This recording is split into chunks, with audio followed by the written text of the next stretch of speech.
All right, Fatso, out of the car. I'm gonna capture this. Come on! Give me your wallet. Don't you? Well, there goes the money for the lipo. See, the great thing about robbing a fat guy is it's an easy getaway, you know? They can't really chase you. It's actually doing him a favor.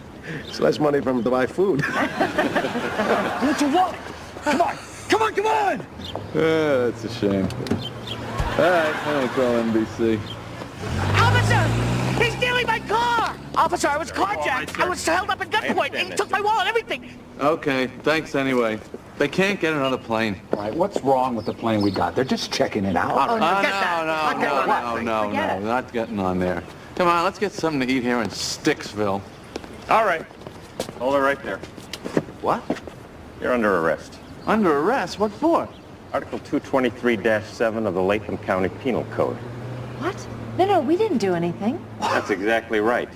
The law requires you to help or assist anyone in danger as long as it's reasonable to do so. I never heard of that.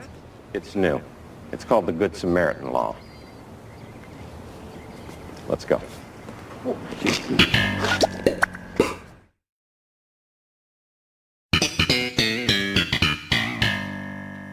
Good Samaritan law? Are they crazy?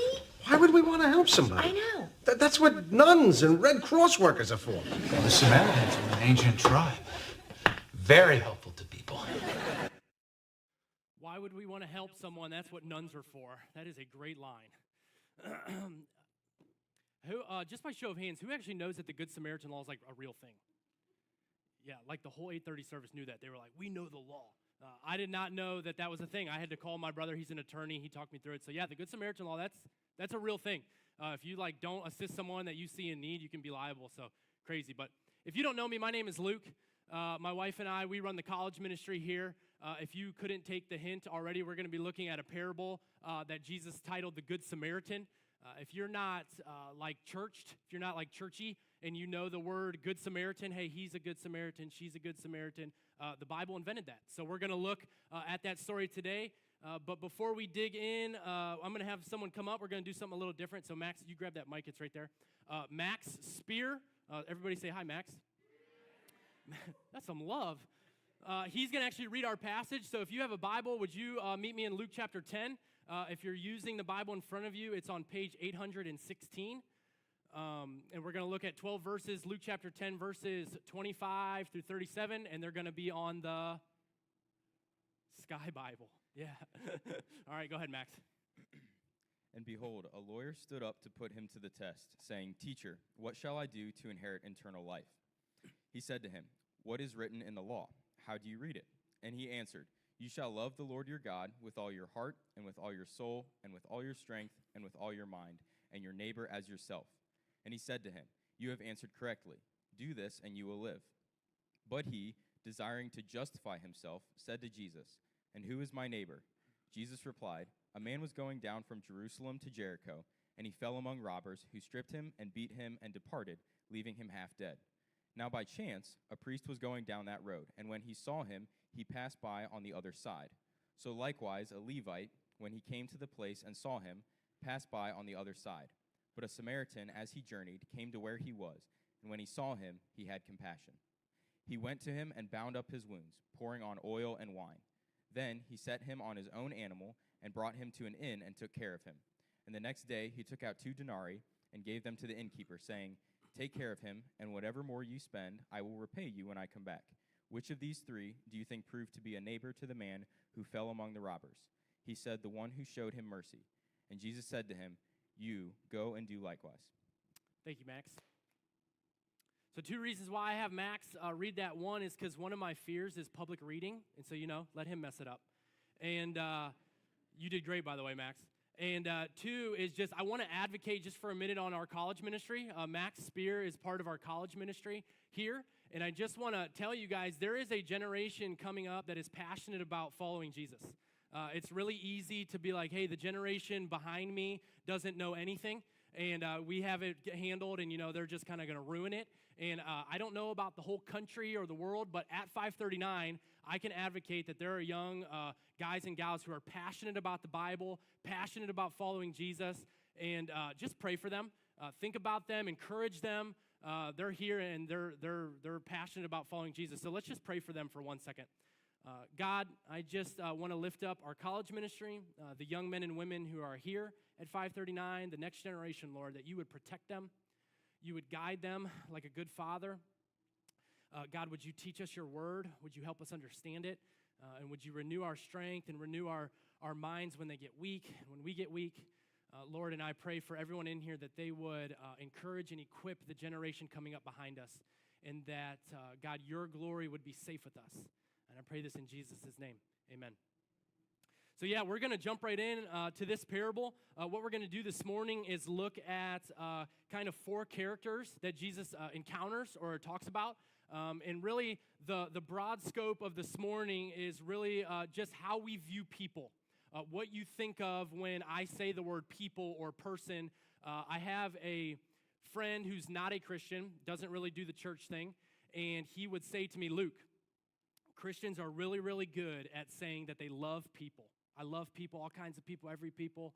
But when it's time to love a person, that's when they fall short. That's when you guys fall short in his mind. And I say, you know what? In my own life, I have noticed that. It's very easy to say I love people. The Bible teaches me to love people. It's a really easy thing to say. But when rubber hits the road and there's a person in front of me, how do I respond? And how do I value and love the person in front of me? And so the first person we're going to look at today, this is the guy kind of having the conversation with Jesus that sparks the story of the Good Samaritan. This is the lawyer. So when you think lawyer, don't think like courtroom, you can't handle the truth type of lawyer. That's not this guy. This is the law. Think lawyer. And so what type of law this is the Mosaic law, the law that God had given. So this guy would be super smart. Very smart, reading the Old Testament, reading the Torah, very good at interpreting it. What does it mean? How do we follow it? This dude's probably got it memorized. He probably has it in his Instagram bio. He's very smart, okay? He understands what they had, the Torah, the Bible of their time. He would know that very well. So he comes to Jesus. You know, Jesus is smart. This guy's getting some recognition, and he has what I would call the $1 million question. Jesus, what do I do in order to inherit eternal life? Translation, Jesus, how do I get into heaven? How do I get into heaven? But Jesus isn't dumb, right? He knows that this guy, what does the verse tell us? It says the lawyer stood up to test Jesus. And so this guy wasn't inquiring. This wasn't like a neighbor that had come up to you and is like, my life's in shambles. You're a Christian. You seem to know your stuff. What do I do to inherit eternal life? That's not the situation. The situation is this guy trying to trick Jesus, trying to trap him, trying to maybe get Jesus to say something that he wouldn't mean, or he maybe wouldn't know his stuff. And so sometimes we view Jesus as, I have a couple names for this, but one is like floaty Jesus. Floaty Jesus is long feathered brown hair, blue eyes, kind of like a weird smirky smile, and he just floats around and like pats people on the back, and he's like, you know, thou and thee. That's not Jesus, okay? Jesus is like the highest of intellect. He's the smartest person to ever walk this planet. He's God and fully man, the highest of intellect. And so when this guy says, he stands up to test him, hey, how do I inherit eternal life? Jesus is like, okay, this guy, he's trying to challenge me. I'm going to do maybe a little lesson here. I'm going to try to teach him. And so he comes back with a question. Hey, Jesus, how do I inherit eternal life? Jesus goes, well, what do you think? What does the law say? And the guy goes, glad you asked. And he cracks his knuckles. He's like, I got that thing memorized.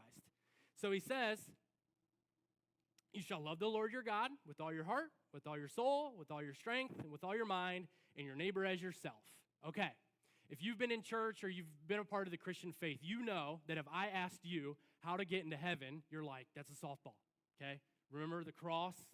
Jesus died for your sins, rose from the dead. That's an easy one. How do I get into heaven? Believe in Jesus.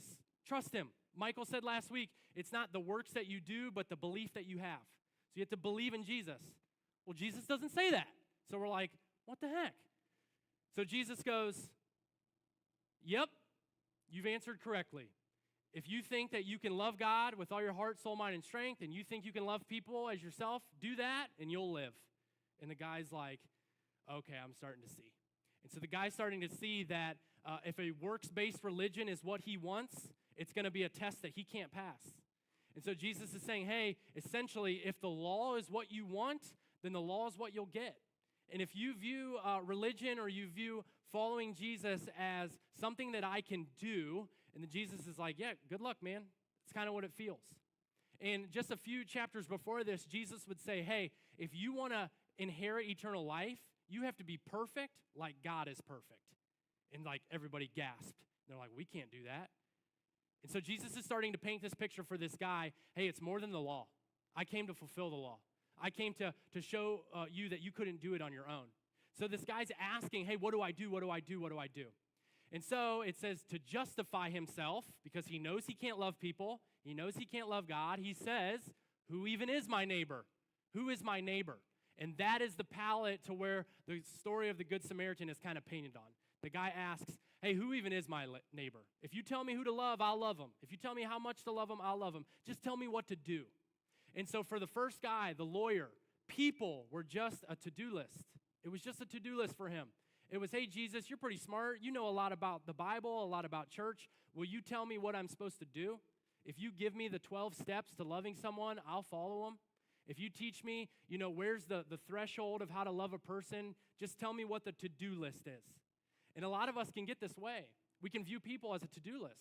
Hey, it's just something for my spiritual resume. If I get 3 friends to come to church and I show the pastor will be super pumped. And I can just kind of do these church games and view people as just something of a list. Well, this is where it gets really practical for us, because if you've been a part of our church at all, you've seen this. It's our family card. This is, Michael brings this up every week, pretty much. It's basically where you list people in your life that are not followers of Christ. They don't come to church. They don't value the things of God. We can put them on a list. We can pray for them. And hopefully one day, by God's power and by Him using us, they would start following Christ, and we'll invite our friends into Jesus' family. So bring the picture up of the family card. The first word on our card is list. And so this is kind of, if you take this route, you can kind of get lost a little bit with this list. So we list names, and then we start to pray for them. And today we're gonna talk about really investing. How do we invest into a human life? What value does a human have? How can we love the people that are in front of us? And so I just want to say it this way: a list without investment is just a project. If you have names on your list, if I bring up this family card and you're kind of like, oh my gosh, stop bringing that up. Like, we know, list them, pray, we get it. Like, it's probably become a list. I have experienced that in my own life. When I open my Bible and I see the list of names, I'm like, I haven't talked to that person in 2 weeks. I should probably text that person, because I'm not invested. I don't care about the person physically, tangibly, actually. They're just a name on a list. And so the lawyer, he's saying, hey, what's the list? What's the to-do list that I'm supposed to do? And when we view people as a list, it's just, without investment, it's just a project. And a story that I think about a lot, if you're an unbeliever in the room, or you're not a Christian, you're just visiting, you're with a friend, or maybe you're kind of checking us out, you've felt this before. You have felt that the Christians just want me for whatever, fill in the blank. They just want me to fill a seat. They just want me to help their agenda. They want to just get me on their team. And you've felt like a project before. I had a friend that I worked with when I was about 21, and I kept inviting him to a college ministry that I was a part of. Bro, you got to check it out. You got to come. You got to check it out. And I didn't really like him. It worked with him. It was just the truth. I just wanted, everyone I see, come. And he said this to me one time. He said, how many people usually come to your event? I'm like, usually around 40. And he's like, sweet. Would you rather 39 people come or 40? And I was like, before he could even finish, I was like, 40. And he's like, yeah, that's why I'm not coming, man. And I was like, oh. Because to him, I just saw him as 39 and 40. That's all he was to me. He was 39 to 40. Instead of a person to value, he was just a mark on my to-do list. Another story I think about often when I think about, man, have the people in my life become projects? When I first started in ministry, I was an intern in a youth program. Pastor Mike was the youth pastor, and I helped him out. And something that we like to do was go to youth like sporting events. If they played in a football team, a basketball team, we would go check it out. We love sports. We wanted to be invested in what they were doing. And so before the game, we're kind of going through which kids are in our youth group. Hey, that kid's come to one of our events. That kid, he comes about half the time. That kid's super committed. kind of getting the lay of the land. And so I said, hey, what about him? And I pointed at a kid. And Michael was like, he's kind of half in, half out. You know, he comes sometimes, but not all the time. And I said, and I'm just being vulnerable, don't gasp. I said, sweet, that kid is my next project. And I kind of looked around, and I could feel the eyes on my shoulder, and I looked over to Mike, and he was going, and I was like, bro. And he looked at me, and he said something that I think about all the time. People are not projects. He said, hey, man, you're just viewing him as a list. He's just a name on a list. If we don't invest into people, we can be like the lawyer, hey, Jesus, tell me what to do. I'll do. And we forget the value of a person. And so Jesus begins to tell this story in verse 29. Verse 30, sorry. It says, Jesus replied, a man was going down from Jerusalem to Jericho, and he fell among robbers, who stripped him and beat him and departed, leaving him half dead. So the second characters we see on the scene are the robbers. Just a little bit of history, just so we can kind of like set this scene. Jerusalem is high on a hill, and Jericho is about a few hundred miles away. It's down in the valley, and so to make this track, it's kind of steep, tough terrain. And historians would call this place the Way of Blood, or the Bloody Way. And so this is a dangerous path that a man is starting to journey on. Robbers, they probably knew good places where it was dark, where there was a turn. They were waiting for him. They jumped him. So they jumped him, they beat him up, they took his clothes, they took his money, they left him there, and the text says half dead. And so there's kind of twofold application here for us. You know, some of us, we can be the robbers, we'll talk about in a second, but some of us, you come into church, and it's easy to just be like, church is just ha-ha. It's just chipper. It's just like everybody's excited, everybody's funny, everybody's, you know, there's a guy on stage, whatever, we'll go watch the Browns, easy Sunday. But I'm not naive to know that some of us walk into church and it feels like we're half dead. And it's like, man, I drug myself in here. I want an encounter with God. I need that guy on stage to say something helpful. Things are not going well for me. There is a feeling of being half dead. And physically, when I think about half dead, some of us have been in maybe a room where someone's been sick, someone's been hurt, and how I view this of this guy being half dead, I really can feel the story, is when I was 16, my oldest brother, he was about 22, he got really sick. And, you know, you're tough, get a Kleenex, like whatever. We were raised in a house of all boys. It was like, rub dirt on it. They're like, no, he's actually sick. So he went to the hospital, he had a surgery, it was a pretty major surgery, and they said, you know, everything kind of went smooth, but there's a few complications. I'm like, all right, well, you know, tell me when he's home, I'll get him a McChicken or something. And I didn't really care. I was 16. I was playing football. I was dating a girl. I didn't really care. And, you know, he was in there for a week. A week turned to 10 days. 10 days turned to 2 weeks. Oh, wow, he's still in there, huh? And my dad was like, hey, have you gone to see your brother? I said, no, you know, it's an hour away. He's like, you should really go see him. Like, oh, okay. So we drive up to Cleveland. We get in Cleveland Clinic, go up the elevator. And I know some of you know this feeling or this, like, smell or sense of when you walk into a hospital room and you're like, things aren't going well in here. And I looked at my brother, and, you know, he was Superman. He played varsity football. He was the man. He was 6 years older than me, and he was half dead. He had lost 40 pounds. He had things all over his, beepers all over his body. So when I read this phrase, half dead, the robber here, they beat this guy. They left him half dead. He was on the side of the road. And just a kind of a funny story, I told this story one time about my brother, and I didn't tell the ending, and people would come up to me, they're like, did he make it? I'm like, yeah, he's in the 5th row, he's doing great. So yeah, Kyle's doing good. If you don't know him, he's doing great. We just went on a backpacking trip, and he put me in the dust, so he's killing it. So yeah, he's doing fine. But when it says half dead, they didn't have to leave this guy half dead. They could have just took his wallet and pushed him down. They beat him. They kicked him. They gave him a bloody nose, black eyes. They left him half dead. And so for the robbers, the way that the robbers viewed this person, it was just he was in the way. People were just in the way. And this is kind of where we can relate a little bit, because I know we're not mugging people. At least I hope you're not.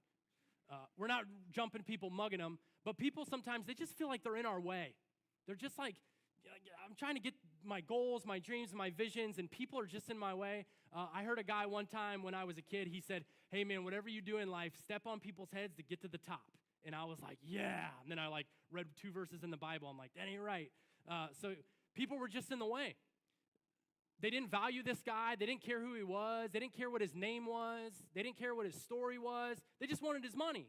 They kicked him. They pushed him down. They left him half dead. They took his money because they didn't care about him. They didn't value him. And so what the application for us, when we can think about people, is this question. What value does a human have? What is the value of a person? Is it just a guy that we don't care, just use him, use people, abuse people, let him go? Or is there value to them? Is there value to a person? Is there value to me? The Bible talks a lot about the value of a person. I'm not going to bring these up on the board, but I'm just going to rifle them off, and I'm going to read fast, so I need you to listen fast. And at verse 4, it's going to be like, all right, we get it, but then just let it sink in. How much God values you and how much God values everybody, a person, any person.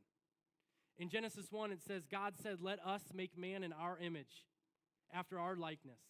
Let them have dominion over the fish of the sea, over the birds of the heavens, over the livestock, over all the earth, and over every creeping thing that creeps on the earth.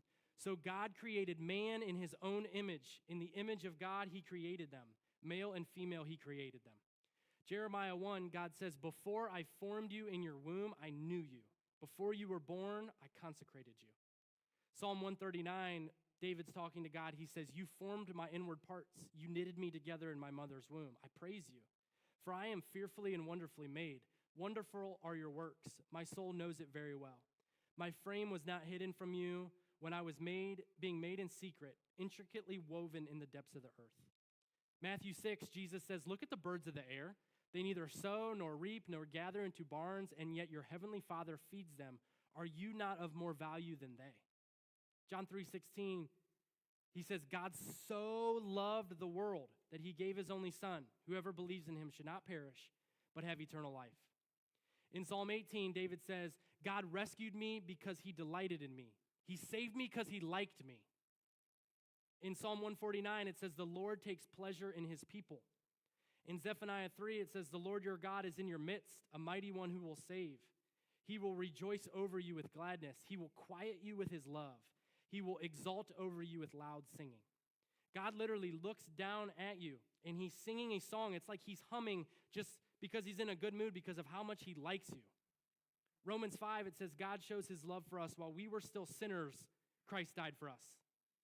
And in Luke 23, Jesus is hanging on a cross that we put him on, people put him on, and Jesus says, God, forgive them. They don't know what they're doing. Essentially, he's saying, God, don't be mad. He's on our behalf. He's saying, God, don't be mad at them. I just like them so much. Don't be mad at them. They don't know what they're doing. Forgive them. The value of a person is high. It's very high.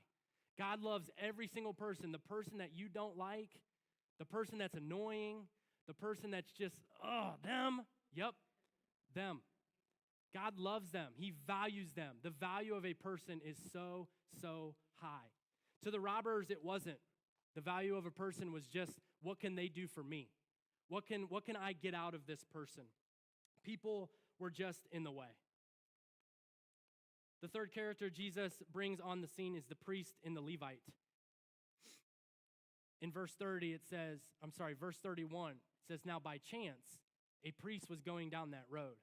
And when he saw him, the guy who was half dead, he passed by on the other side. So likewise, a Levite, when he came to the place and saw him, passed by on the other side. So we have the priest and the Levite. These are good dudes.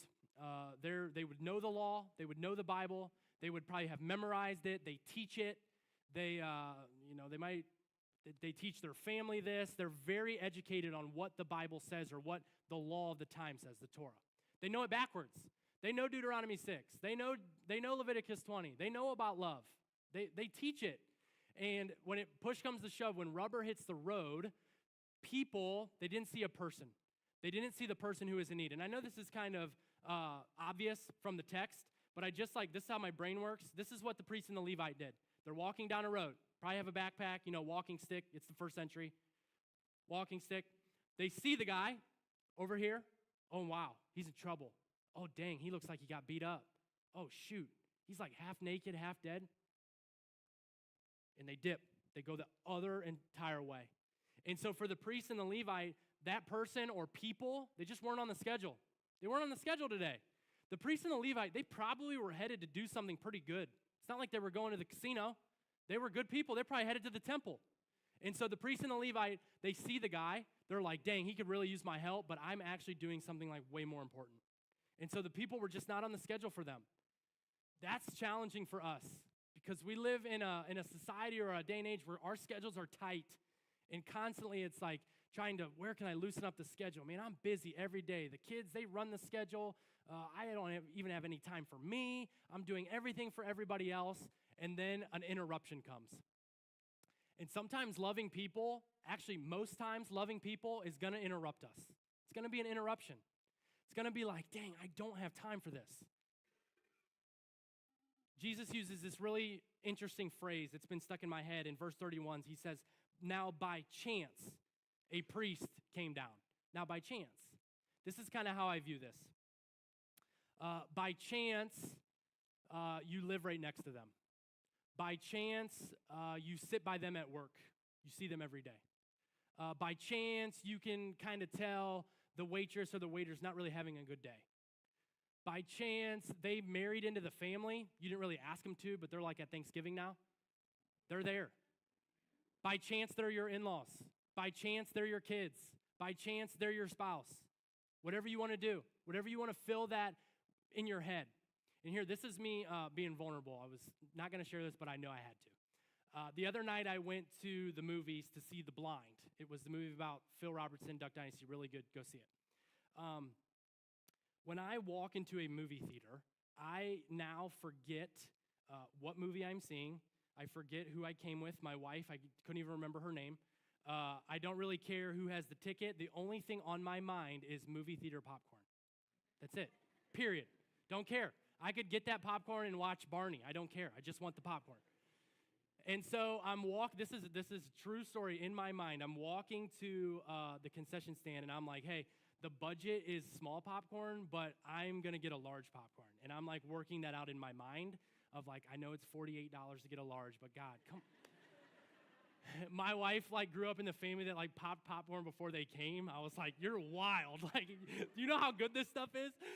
So I'm like walking. That's the only thing in my mind is the movie theater popcorn. And as I'm walking to the concession stand, a young lady, she literally jumped in front of me. And she said a phrase that you probably hear all the time at a movie theater. She said, do you pay an electric bill? And I was like, oh, this is like soliciting. So I instantly turned into like my dad. And I was like, don't have time for this, okay? And she insisted.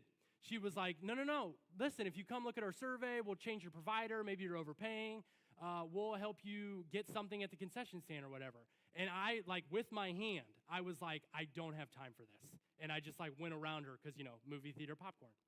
And so, for me, by chance, a young lady jumped in front of me at the movie theater to say a crazy line about electric bill that probably was something God wanted me to interact with. And for me, my schedule was movie theater popcorn. My schedule wasn't have a conversation with the lady at the movie theater. What is that for you? Love is going to interrupt us. It's going to challenge the schedule. It's going to challenge I got somewhere to be. I got more important things to do. And for me, it was something funny like popcorn, but maybe I needed to have a conversation with that girl. Maybe God had something for me to say to her that I blew it. So people were just not on the schedule. The last person is the Samaritan. Verse 33. But a Samaritan, as he journeyed, came to where he was, the guy half dead. And when he saw him, he had compassion. He went to him and he bound up his wounds, pouring on oil and wine. Then he set him on his own animal. He brought him to an inn, took care of him. The next day he took out 2 denarii, work that out, and gave them to the innkeeper, saying, take care of him, and whatever more you spend, I will repay you when I come back. So before we talk about the way, like the theory of how this guy's viewing people, these are just a couple things to keep in mind when you go to help someone. I'm going to say love like a Samaritan or help somebody like a Samaritan. So the first thing is the motivator. The motivator for the Samaritan was compassion. Compassion is key. When we look down on people, I'm not going to disregard that us in the room have problems. We have our own problems. We have our own schedule. We got stuff we're taking care of. We got things to do. I know that. But do we feel what other people are feeling? Do we see what other people are seeing? Do we have eyes to see, hey, this person's struggling? The Samaritan looked on the guy who was half dead, and he had compassion. He said, man, I wonder what he's been going through. I wonder what's happened in his life. Number 2 is no questions necessary. The Samaritan doesn't kind of kneel down on the guy. He's like all beat up, half dead, and he's like, so you want to tell me the story? And the Samaritan's like, he probably can't even talk. He's got a bloody lip. And the Samaritan's like, is there any chance that maybe you caused this? Maybe weren't in the right spot at the right time. Maybe not making wise decisions. Doesn't ask him any questions. He doesn't say, tell me the story. Tell me what happened. What did you do? What did he do? What did they do? What did she do? He just helps him. Comes down and he's like, dang, you're busted up. Let me help. Doesn't ask any questions. Number 3, immediate physical needs. I worked at Bob Evans when I was 16. I was a host, so table or booth, that was me. And the waitresses at Bob Evans, there was like a group of them. They could not stand Sunday afternoon rush. They hated church folk. That's what they called them, church folk. Church folk. And, I was a Christian, so I'm like, well, why? What's up? And they said, all the Christians will come in, they'll eat lunch, they won't tip, and they'll talk the whole time. Okay. And so to the girl who was the waitress at Bob Evans, she didn't want like a life lesson. She wanted like a 5. She needed like a tip. She needed money to help out her kids at home, her gas ain't cheap, stuff like that.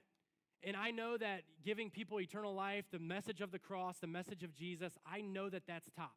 I know that. That's a sermon for another time. I know that. But immediate physical needs. That's what the Samaritan did. He said, hey, no lesson here. I'm not trying to give you a sermon. I'm not trying to teach you anything. I'm just going to bandage you up, man. I'm going to bandage you up. Number 4, it says he gave his own animal. So I don't know if you, sometimes I skip over things in the Bible. I'm trying to, make this applicable for 2023. The dude gave him his car. His horse is his car. They don't have cars. He gave him his ride. So the guy's busted up. He says, hey, you can have my car. You can have, it says 2 denarii, which is a day's wage, which is if you make $15 an hour, that's quick math, $120, I think, in a day. So he gave him $240. He gave him his car.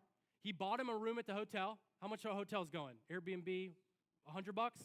Gave him, and then he went to the innkeeper and he says, hey, man, if my boy up there in 4B, if he charges anything to the room, any room service, wants a massage, anything, just bill me because I'll pay for it.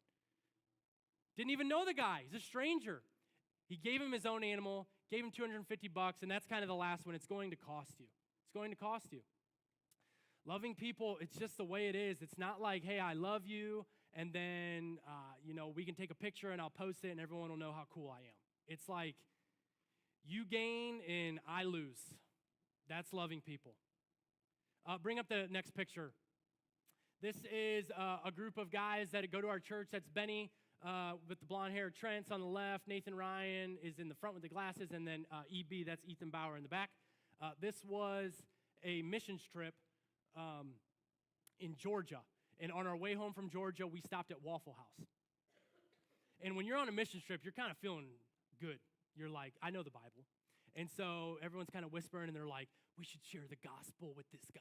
And I'm like, let's do it. And so they get out their Bibles. They're all kind of going through what they're going to share. Should we do John? Should we do Romans?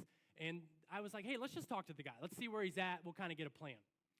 And so we start talking to the guy. I can't remember his name. I think Benny probably remembers his name. But we start talking to him. We start hearing his story. Guy works 3rd shift. We were there at 10 p.m. His shift just started. He works another full-time job in the daytime. He's got a couple kids. He's really trying to, get his life ironed out, and we're hearing his story. He's trying to go to school, but he can't find time because he needs to work. And an amazing spiritual moment was kind of happening in front of me. Ben and Ethan and Nathan and Trent, they started telling him about the love of Christ, started telling him about eternal life. Hey, we can pray for you here, and it was awesome. And I was sitting there just like welled up tears, like, these are my boys.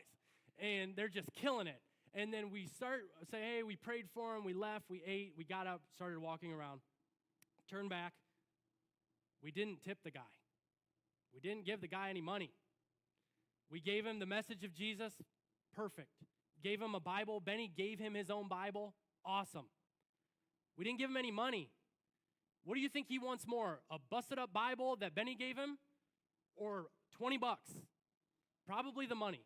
And so it was like a sobering moment of, hey, this guy needs tangible physical needs met.